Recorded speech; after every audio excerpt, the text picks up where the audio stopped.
Pessoal, nessa aula eu vou apresentar um material complementar às videoaulas de mudança de taxa de amostragem. A gente viu que a redução de taxa de amostragem por um fator natural m envolve o sistema compressor e viu que o aumento de taxa de amostragem por um fator L natural envolve o uso do sistema expansor.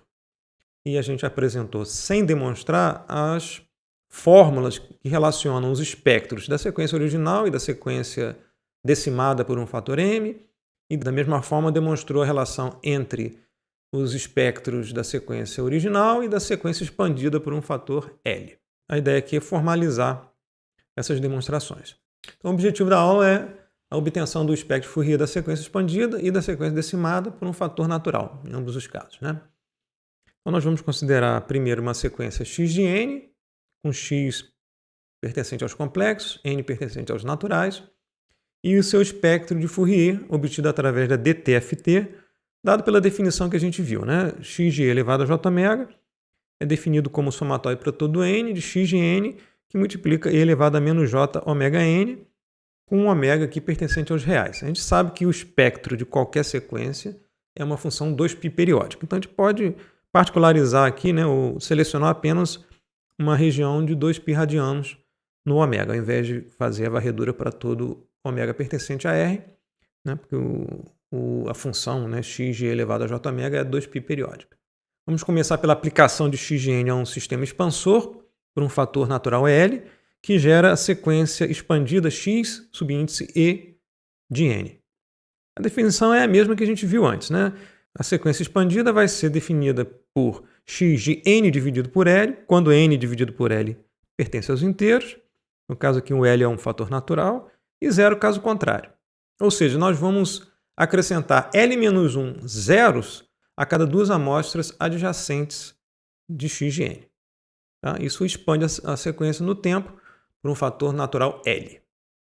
A obtenção da relação entre os espectros da sequência original e o espectro da sequência expandida é mais simples nesse caso do que no caso da decimação, no caso da compressão, né? Partindo da definição usual de espectro de uma sequência, o espectro da sequência xe de n vai ser xe de e elevado a j ômega, definido usualmente, somatório para todo n de xe de n, que multiplica e elevado a menos j ômega n.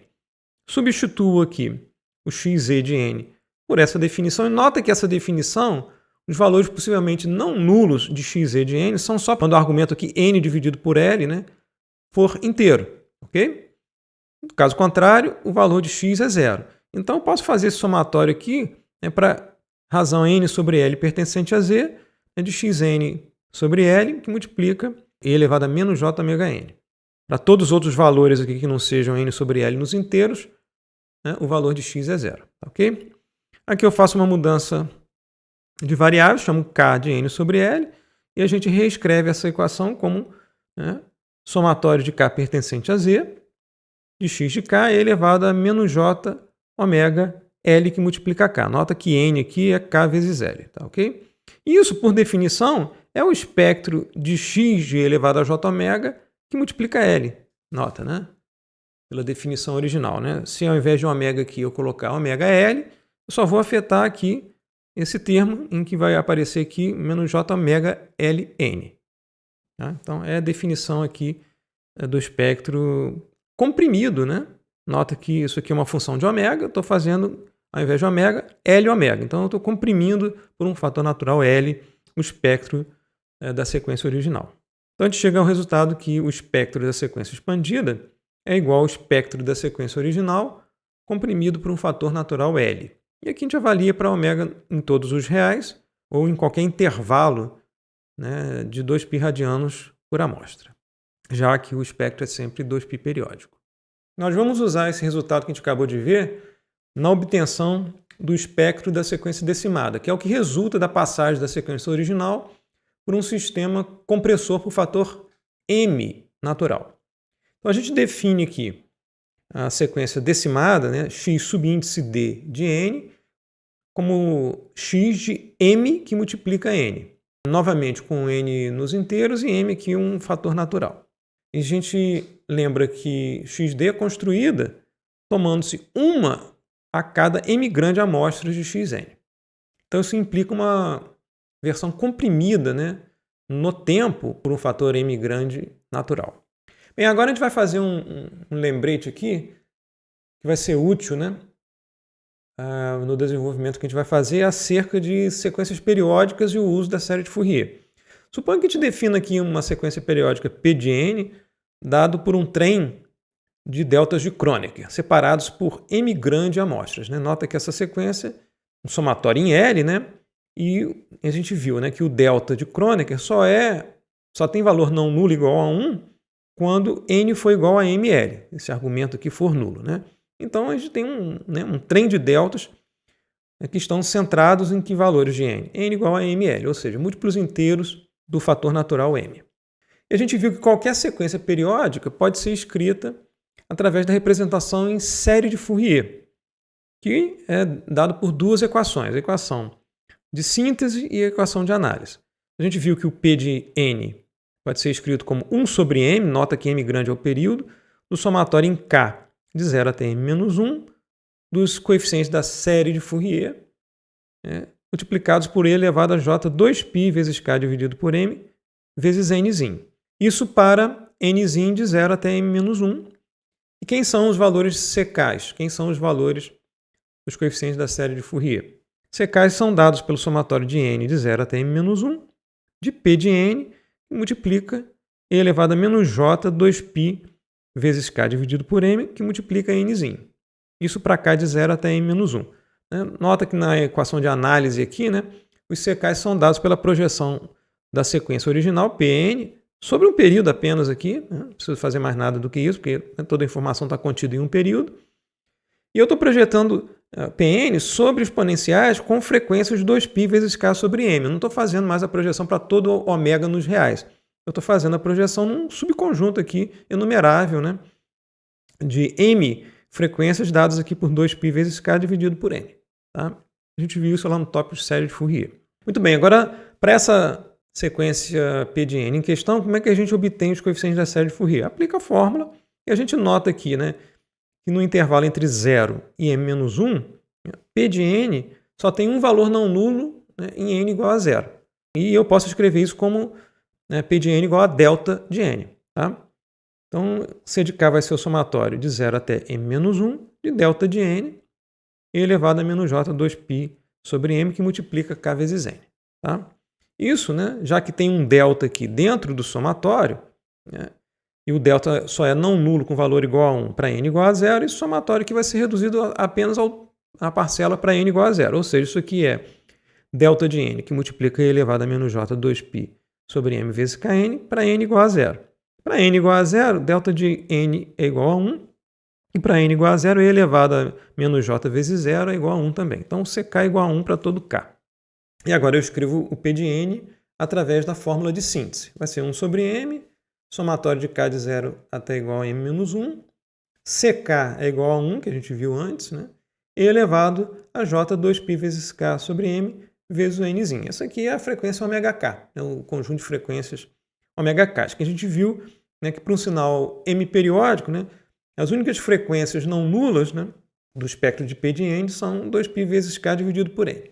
Agora, se eu aplicar, né, a transformada de Fourier para sequências, né, a DTFT, a essa P de n, a gente tem aqui o P de e elevado a j ômega, o espectro associado, por linearidade, né, 1 sobre m, por linearidade, novamente somatório de 0 até m-1, de quem? Da transformada de Fourier, da DTFT, da exponencial e elevado a j ômega k n. Né? E a gente viu lá no tópico de DTFT que a transformada de Fourier de e elevado a j ômega k n é 2π, que multiplica delta de ômega menos a frequência, ômega k, que é 2π vezes k dividido por m.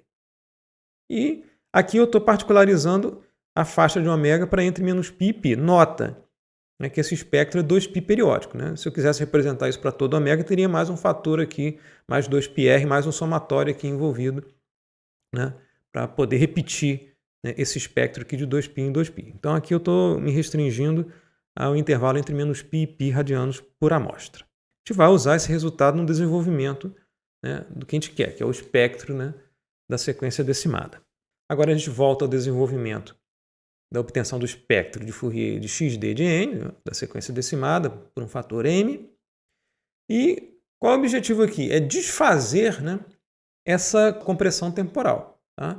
Nota que, né, o x de n está numa certa base de tempo, mas o xd de n, né, foi comprimido m vezes, né, por um fator natural m. Então são duas bases de tempo diferentes. A gente viu, né, que o sistema compressor envolve um decimador, né? Então a gente pode pensar que xn está numa determinada taxa de amostragem, mas xd está numa taxa de amostragem diferente. Tá? Ou seja, o período de amostragem associado a xd, né, é m vezes maior. Okay? Então fica difícil, né, de trabalhar com duas bases de tempo diferentes. Né? O que a gente vai fazer para contornar esse problema? A gente vai levar o xd de n à base de tempo original do x de n. E a gente pode aplicar, então, a xd de n, o sistema expansor, que a gente viu lá no início da aula, por um fator m natural. E define aqui a sequência xd, agora expandida por um fator m grande, de n, né? Da mesma forma que a gente viu antes, né? Vai ser igual a xd da razão n por m grande, para quando n por m grande for inteiro, e zero caso contrário. Ok? Isso que a gente está fazendo. Vamos ver graficamente, né, para ficar mais claro. Né? Aqui para um caso particular, para m igual a 3. Tá? A gente tem uma sequência xn, dada por essas amostras A, B, C, D até J. Né?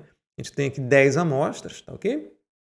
Se para m igual a 3 eu fizer primeiro a compressão por 3, né, o que eu vou fazer? Né?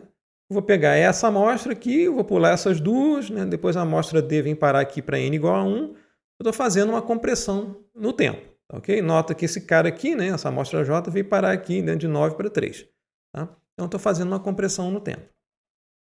Então, as bases temporais são diferentes entre a sequência xn e a sequência aqui xd. O que eu vou fazer? Eu vou, né, expandir essa sequência por um fator de 3.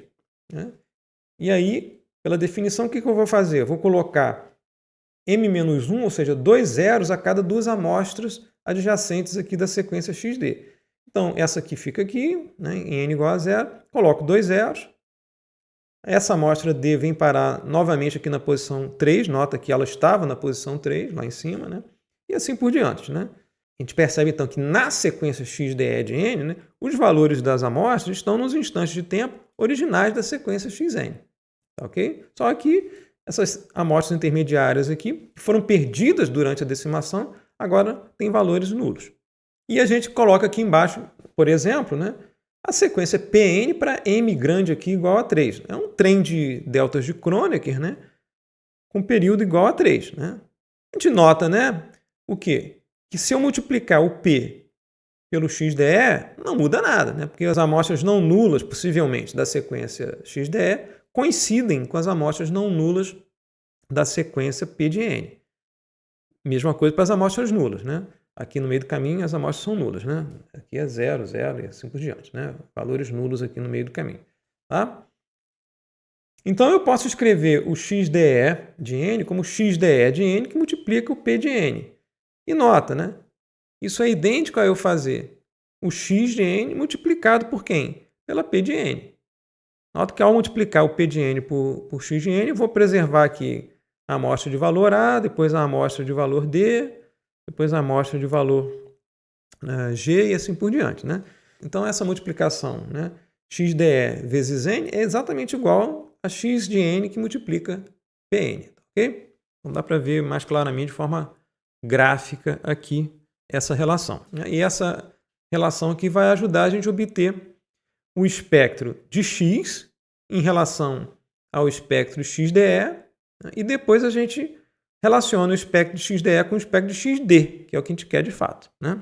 Então, muito bem, como a gente viu, né, na parte da análise gráfica, né, o xde pode ser escrito como o produto aqui, ponto a ponto, de xn por Pn. E agora eu vou fazer o quê? Aplicar a transformada de Fourier para sequências de TFT, né, nesse produto. Então, a gente vai ter aqui o xde de elevado a j ômega, ou seja, o espectro de xde, vai ser o quê? Produto de sequências elevado, né, por propriedade, à convolução os espectros, né, correspondentes, né, escalados aqui por 1 sobre 2π. Isso lá das propriedades da DTFT do produto de sequências. Tá? Muito bem, então quem vai ser o XDE de E elevado a j ômega? 1 sobre 2π do espectro x elevado a j ômega, convoluído, convolução aqui em ômega, né, com o espectro P de E elevado a j ômega, que a gente viu antes, né, que é dado por essa expressão, lá da análise, né, do espectro de P de N. Muito bem, agora a gente tem aqui, né, cancelamento de 2π com 2π, né, 1 sobre m a gente coloca aqui à esquerda, somatório e convolução são ambos operadores lineares, né, então a gente pode comutar, colocar o somatório antes, então fica somatório de k de 0 até n-1, da convolução de x de E elevado a j ômega com delta de ômega menos 2π vezes k dividido por m. Convoluir com delta de ômega menos um determinado valor e deslocar esse ômega aqui para ômega menos esse valor. Tá? Então, o resultado aqui vai ser x de E elevado a j, ômega menos esse valor. Nota que esse valor aqui depende de k, que está sendo varrido aqui para m valores distintos de k. Tá? Então, estou tomando o espectro original, né, e fazendo réplicas, né, centradas em 2π vezes k dividido por m. Muito bem, nota, né, que essa expressão relaciona o XDE com o x. Ou seja, o espectro da sequência primeiro decimada e depois expandida com a sequência original, com o espectro da sequência original. O que eu quero é relacionar o espectro da sequência original com o espectro XD. Né? Muito bem, mas a gente tem a relação entre o espectro de uma sequência expandida em relação à sequência original. No caso, a sequência original nossa aqui é o XD. Né? E a gente viu lá no início do vídeo, né, a relação entre os espectros da sequência expandida, ou de uma sequência expandida, com a sequência original. Nossa sequência original agora é o XD. Né? E a gente viu que se a expansão é por um fator m natural, m grande natural, o espectro da sequência expandida, né, XDE de E elevado a j ômega, vai ser o XD de E elevado a j ômega vezes m. Muito bem, dada essa relação, né, quem vai ser o espectro de XD de E elevado a j ômega? Vai ser esse espectro XDE em que o ômega aqui vai ser dividido por m. É só fazer a mudança de variáveis que a gente chega nesse resultado. Né? Então, o XD de E elevado a j ômega é o XDE de E elevado a j ômega sobre m. Né? E daí a gente chega na relação que a gente quer, que é do espectro de XD com o espectro de x. Então a gente chega à relação que o espectro de XD, que é XD de E elevado a j ômega, é 1 sobre m do somatório de k de 0 até m menos 1, do espectro da sequência original, x de n, avaliado aqui nesse argumento, né, que é ômega dividido por m menos 2π vezes k dividido por m. Isso para todo ômega pertencente aos reais. A gente viu esse resultado, mas não demonstrou, né, como é que a gente chegou nesse resultado.